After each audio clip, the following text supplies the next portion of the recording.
क्या कहा?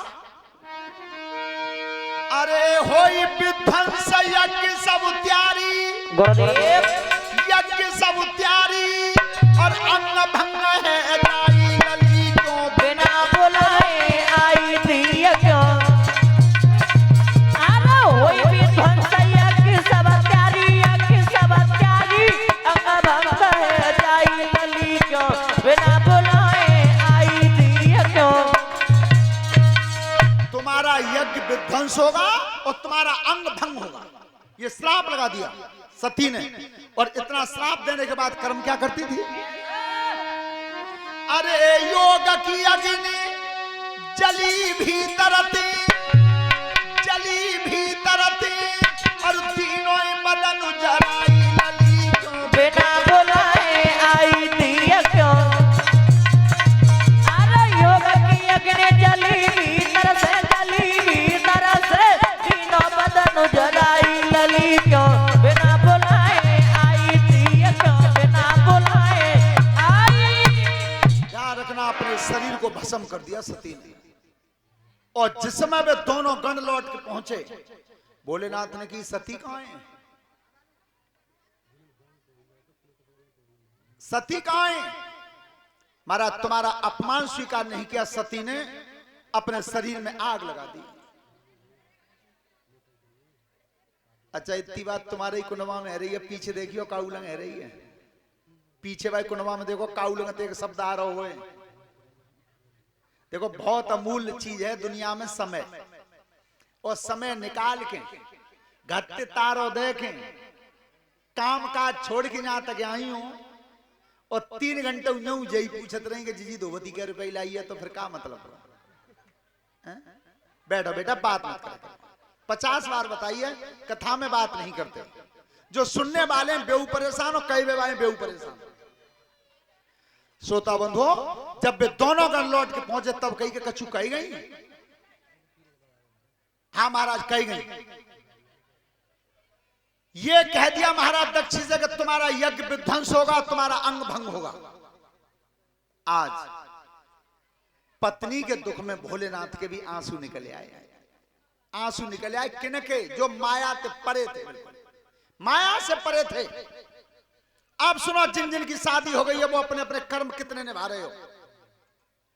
शादी जब भई, सब माता बहनों ध्यान करो, जो जो शादीशुदा हैं, दोनों तरफ के ब्राह्मण अग्नि पे हाथ करवाते हैं, अग्नि पे हाथ करवाते हैं मंडप के नीचे, और तब ये कहते हैं कि आज किस्म खाओ, दोनों सुख में दुख में बराबर के साजी। बोलो किस्म लई गना है? दोनों पंडित लेते हैं किस्म, और ता लड़कों ने किस्म दे दी और लड़की ने दे दी। फिर बाद में पालन कर दो, बाद में पालन तो है जाए। दीवान जी एक चक्कर है वहां में, जहां जहां पढ़ाई लिखाई की कमी है, शिक्षा की कमी है, वहां जी चीज अवरोध करती है। कौन सी? कि काऊ तरह बउआ आ जाए बुखार और लड़का ने 1 गिलास पानी दे दो भीतर भर के, डोकरी पूरे मोहल्ला में डोली आई कि हमारे तो अम्मा बनाए ली है। और अगर लड़का के सिर में दर्द हुआ ने बहू ने दवाई लगा दी, तो बे डोकरी क्या कह रही है? तुम्हारी सब जीजी मैं को ऊंचाई के तो भाओ। ये क्या है? ये अज्ञानता है। पति और पत्नी दोनों गाड़ी के पहिए होते हैं, गाड़ी के पहिए।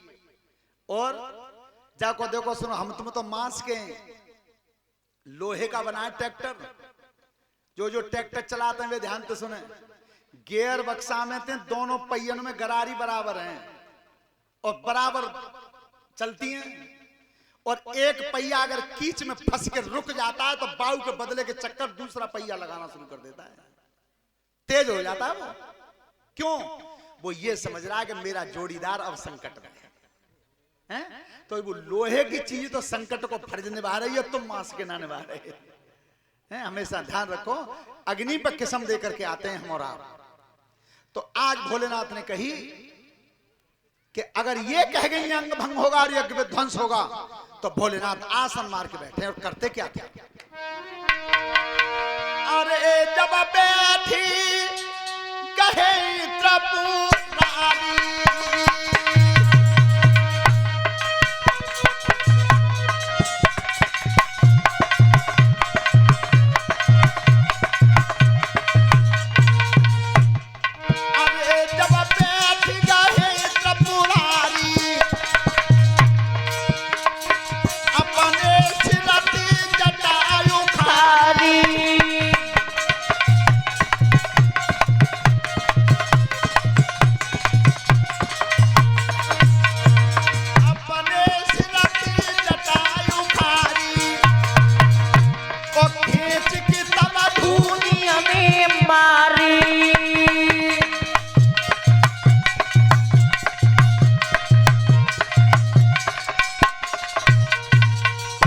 नहीं उसका नाम, जो उस धूनी में से वीर प्रकट हुआ उसका नाम पड़ा वीरभद्र।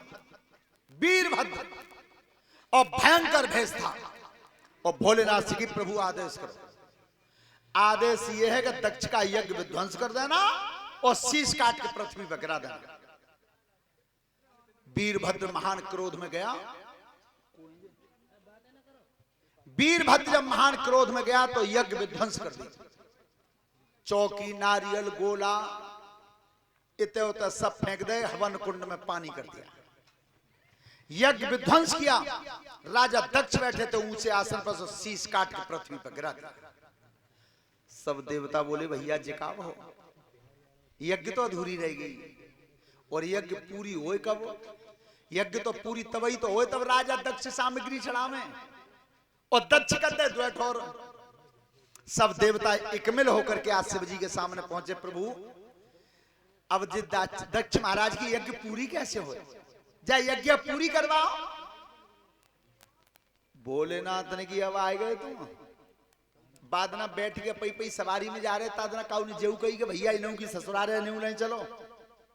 काऊ ने कही तो प्रभु गलती है कि क्षमा कर दो। राजा दक्ष को जिन्ना करवा दो तो ताते यज्ञ पूरी है जाए। यज्ञ कभी अधूरा नहीं छोड़ना चाहिए, चाहे बाधा कितने हुआ आ जाए। हमेशा यज्ञ को कभी बीच में मन छोड़ना। उसी समय जब भोलेनाथ कह रहे हैं कि तो सुनो देवताओं, अगर दक्ष को जिन्ना चाहते हो तो एक काम करना होगा तुम्हें। कौन सा? अरे तुम्हारी उत्तराखंड को जाइयो,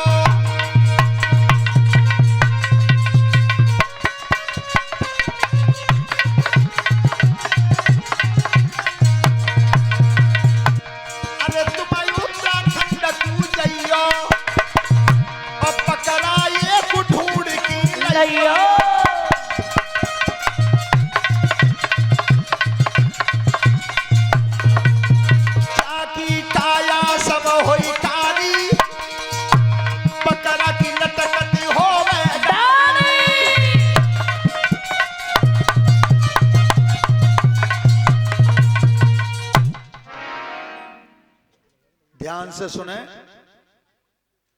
कि कथा तो चली रही है। पज्जे हमारे छोटे लाल हतका इनके पड़ रही है हड़कल पान में। और भैया देखो आए तो हम पहली बार हैं, लेकिन गांव चांडी का नाम सुना बहुत दिन से था हमने कि बड़ा गांव है। कहां तो भेजो ना कहूँ लला ने पाप निकल गो कोई बात फंसवा दियो वहां जाइए। तो जैसा गांव का नाम है तो सभी पूरे गांव से हमारा हाथ जोड़ के निवेदन है, सभी सहयोग करें। और एक बात सुनो, यज्ञ वही अच्छी लगती है जिसमें सब सम्मिलित होते हैं। यज्ञ सबकी और विवाह एक को। कहूँ आज तक तुमने ना सुनी हो कि काऊ के लड़का के मारे की पांच भाई हो तो सभी गांव में करी हो किट्टे है, कभी नहीं हुई।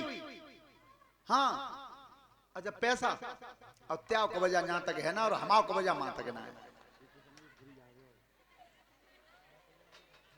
तो हमेशा यज्ञ में सबको सहयोग करना चाहिए, चाहे कमथी बढ़ती हो जाती कोई मतलब ना है।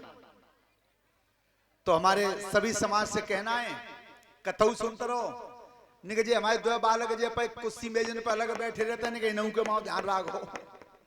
हाँ ताद जेऊ को छूने का चला ले करें कलम बीच में, तभी शोभा बने। सभी प्रेम से ताली बजाते हुए भगवान के नाम का भजन बोलेंगे। यज्ञपति सीख आयो नाचो ना सीख पाए, आज सीखियो हम बता रहे हैं। अकेले में मोबाइल बजा के कमरा कर लियो बंद भीतर तक, ठीक है।